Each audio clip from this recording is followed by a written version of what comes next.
Hey Porsche fans, I'm going to show you how to change a turn signal switch on a 356C vehicle. So first you want to get a brand new or used turn signal switch. I bought this one on eBay. You can get one on Sierra Madre's website for about $600 new.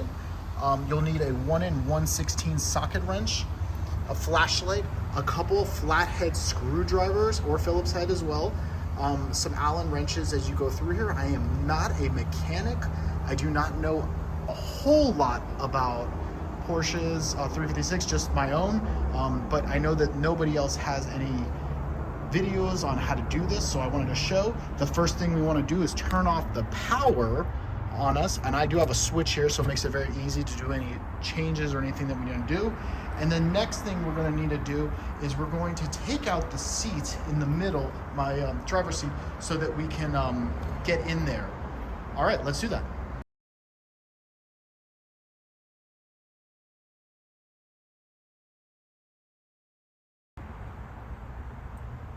All right, next thing we're gonna do is we're gonna take the steering wheel off. The best thing to do is to center it right up so you know exactly where it's gonna be when you have to place it back on.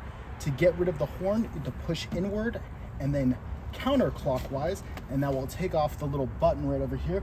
When you take off the button, there'll be a little button for the horn itself. So that piece is right here, just place it to the side. And then right here, we're gonna take it off with that large ratchet that we had earlier so we can make sure we get through there. Again, keep it centered so that when you put it back on, super easy to get back on as we go through later on with the process.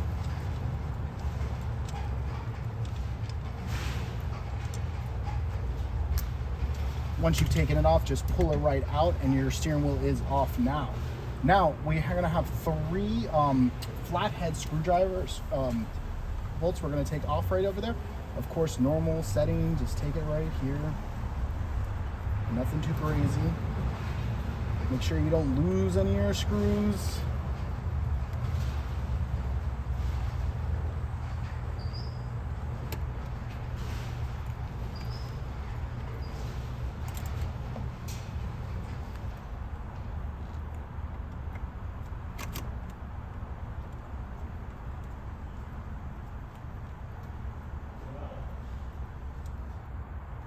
All right, and then the last piece right now is we're going to take, we're going to loosen the piece right over here to take off the center piece, and there'll be a grounding wire right over there. Just pull it right off over here. And we're going to unscrew onto these three screws right here. This is when you're going to need the other Phillips flathead screwdriver, sorry, to get into there. So let's do that.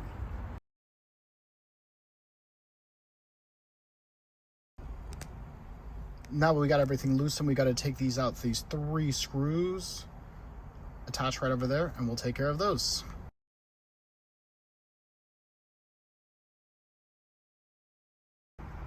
Now we got to drop the steering column just a little bit so we can get into the wires. I will also remove my extinguisher as well.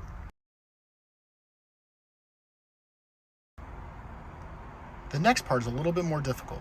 What I advise is taking pictures underneath of the wiring where certain pieces are getting connected. Everything will be disconnected and reattached in certain locations. So I would always take pictures of the wires just to double check as we go through, because we're gonna have to put the wires back with the new turn signal. But the only thing is they are color coordinated, but it is, you have to notice certain places, there's three separate sets of wires and where they are located.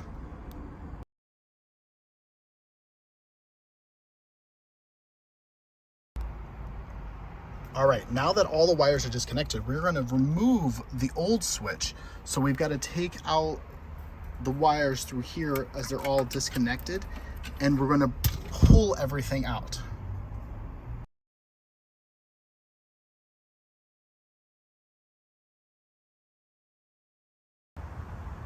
Now we gotta put the wires back in with the new switch.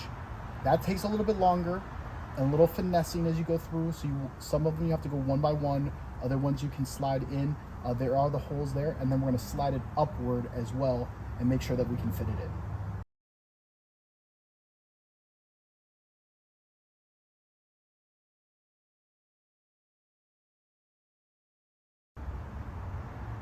Now the difficult part comes in place. We're gonna make sure all the wires match to all the wires inside the car.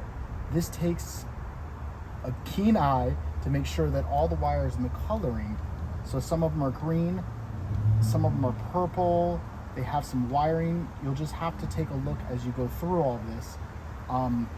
That's why I said take a picture. It's always good. You do have the ground that's over here, and now we're going to go underneath and we're going to wire everything back the way it was before.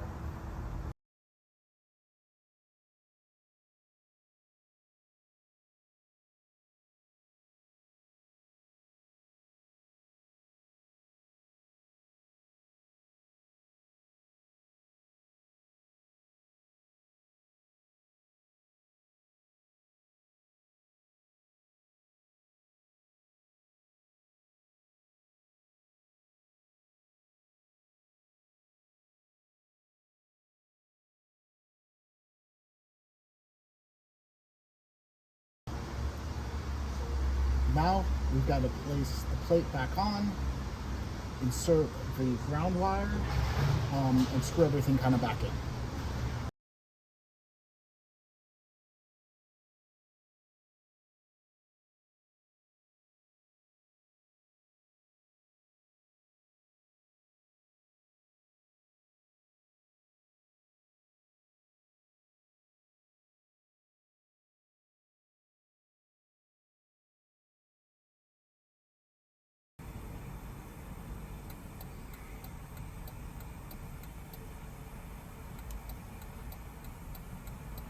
All right, there it goes. Everything's working.